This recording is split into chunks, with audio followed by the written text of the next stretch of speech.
Yes, I want to talk more about my personal views. I'm doing a video about my personal views, and what I want to talk about is a lot of times I can't sleep at nighttime. I'm talking about I'm up all night. Sometimes I'm up to 4 or 5 o'clock, man, in the morning, and sometimes I go to sleep there, and then when my clock is set to 8 or 9 o'clock, it goes off, and when it goes off, I cut the clock, I cut the phone off, and go right back to sleep. A lot of times I can't sleep at night. A lot of times I be up, walking, running back around, listening to music, having a lot of fantasies when I listen to my music. A lot of times and stuff. I have fear going to see all the thing about ghosts and stuff. Like I saw this video on YouTube of these two thugs, two black guys. I don't know. I'm not gonna call them thugs. They're filming this girl walking in the cemetery, and I think she may have been dead. And sometimes she might have been one of them, what they call a Romania Moroi, who comes out their body, who comes out the grave and stuff, like a Red Mary thing. It seemed bizarre. I saw this video. Sometimes I think about that. A lot of times in the past I couldn't sleep because I was afraid I was going to be abducted by alien. Or a lot of times I thought I was going to see a ghost. A lot of times I just had like trauma. A lot of times I always think about I'm going to see some shadow or some energy. There's a lot of crazy shit where I sometimes can't sleep all night. A lot of times I'm always worrying. A lot of times I have female frustration. I mean, a lot of times my mind always continues to keep thinking about the past, like Bissell Street, the shit what my father did to my mother. Think about baby, my uncle, he did shit to us, drank and shit. I think about, and this led to the reason why this motherfucker, my other brother, drank it because of the shit happened on Bissell. I'm trying to get over. I mean, I'm still like in a war with myself over the death of my mother in 2013. Part of me love her, and the other part of me have a lot of hatred because of my brother Jane, the shit he did. I regret I threw my mother ashes out, and sometimes I don't, and sometimes I do. But I do have a lot of trauma because I'm still trying to deal with the death of my mother, and I'm still trying to cry, and sometimes I can't even fully cry a lot. Oh, man, my neck. A lot of times I can't even fully cry a lot, and I was in special ed the way how things went in my life and stuff, because when I graduated from high school, they gave me an IEP diploma. I didn't find out until 2004 this diploma wasn't a graduate diploma, and I had to get a GED with it, and from there and stuff, I was trying to go into the military in 2002, but before the military, I wanted to go to college in Jacksonville, Florida, but the school thought my reading level wasn't good enough, and they was right, because I didn't have a high reading level. I didn't know how to do math and none of that, because I used to vision back in 1999 and 98. I wanted to go to Jacksonville, Florida, because I wanted to become an astronaut, and I wanted to work in NASA back then, but none of that then turns out. When I was in high school, I wanted to go to McKinley because I didn't want to be at City Honors. I went to South Park 1 year for my freshman year. From sophomore to senior, I went to City Honors, and I wanted to go to McKinley. I don't know why. I was just fantasizing with McKinley and thought maybe I'd go to Jacksonville, Florida. That didn't happen, but so I tried to get into the Air Force. I couldn't pass the test.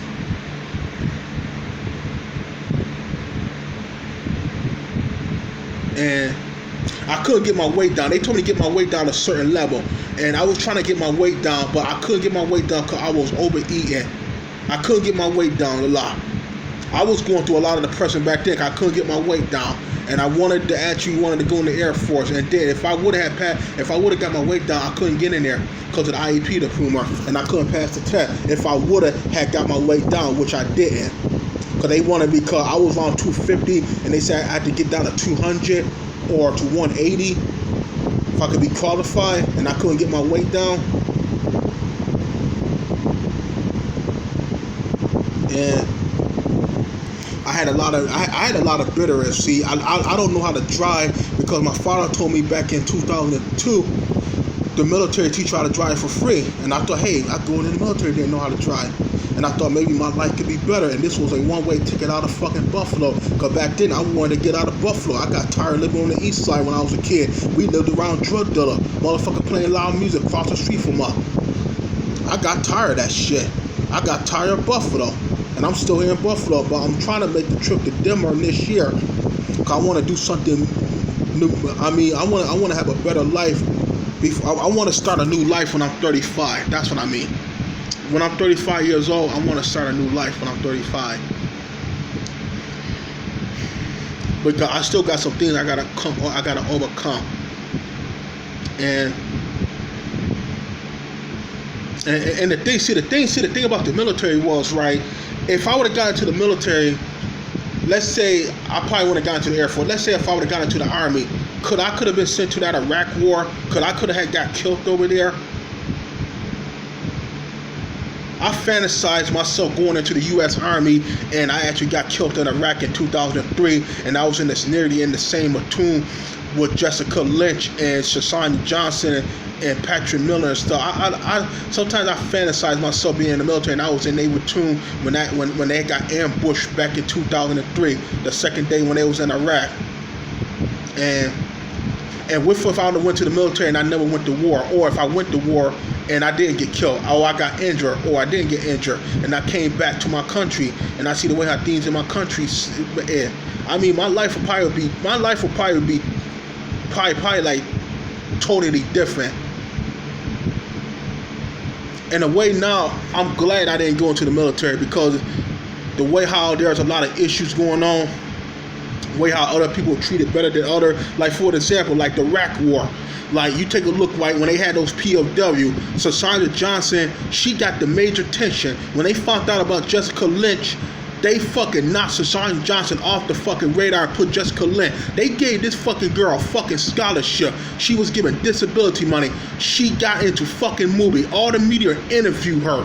She got testified in front of Congress. They gave this girl everything. They ain't give fucking Sergeant Patrick Miller anything, or Ron Young, or Shasani Johnson, but this fucking Jessica Lynch girl, they didn't fucking shoot a gun. They gave this fucking girl everything. She wasn't no fucking really warhead. She didn't even really fucking fight. You see all these interviews of her on fucking, man, all these media, and you don't hear nothing about Patrick Miller or Ron Young or Shasani Johnson. You don't see update shit about them, but they gave her $1 million fucking book deal. Not either a fucking year, not the war, not either a year old, and they gave her a fucking $1 million book deal. Everything was fucking given to this girl. I mean, her friend didn't get nothing, who died. Her friend kids, they didn't get nothing, or they family. They ain't get nothing. I was looking at a video about Lori, about they named a mountain after her, and there's another street right near it. Name I forgot what that name. It was some kind of an offensive word to Native American woman. I bet you won't see Jessica Lynch go down there and fucking be with her best friend, family member, to help to change that name around, that insulting name about Native American women, which right next to the mountain, which is named after her best friend. I bet you won't see her go down there. This girl was fucking given everything. She ain't fucking do shit. Shasani Johnson was the one who got who was getting all the attention till they found her ass. They gave this fucking girl every fucking thing. Interview her, go to the town, interview her, but they don't go to another town, interview all of these other POW, gave her money. She got a fucking scholarship and all that, got into fucking movies and all that. That girl wasn't shit really in a way. They just gave her fucking everything. She living a fucking white collar fucking life.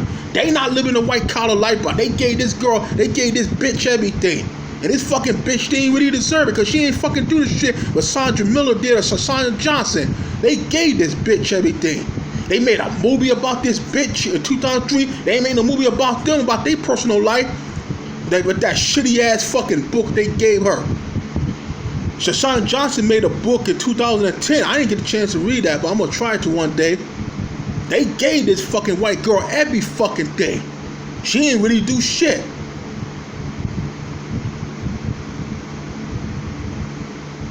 I'd be mad too if I was a POW and they gave this bitch everything and she didn't really do a hard work like the other ones did.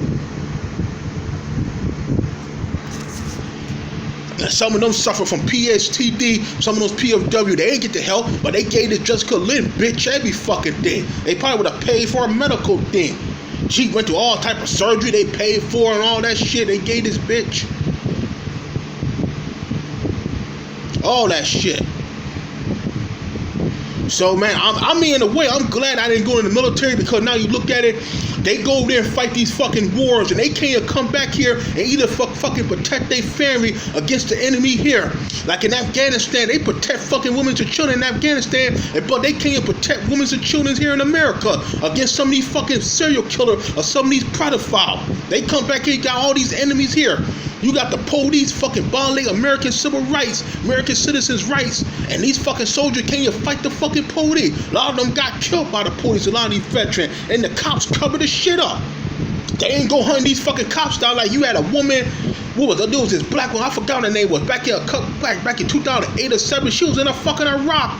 And her son was coming home from a football game, and he was killed by a fucking illegal immigrant. But you didn't see her, another of those motherfucking number 2, hunting down that fucking Hispanic gamer who killed her son, because this motherfucker needed to get affiliation. They go there, fight over there, talk about they protecting us. They ain't fucking protecting our freedom. They protecting those people over there. Like my uncle. My uncle's a Vietnam fucking veteran, and my uncle didn't even fight the fucking war with it. They had him sidelined. My other uncle told me he couldn't even shoot a fucking gun, so they fucking sidelined him, and he running around with a fucking Vietnam veteran hat. And he couldn't even protect my mother when my father was beating my mother. He couldn't even protect us as his nephew when these fucking police. When his nephews are being beat up by their father, he couldn't even fucking protect them, but he running around with a hat, showing himself he protect the fucking freedom of these soft Vietnamese, and these motherfucking Vietnamese never fucking said thank you to any of these fucking Vietnam veterans or those fucking Koreans. They went over there, they didn't fight to fucking protect them.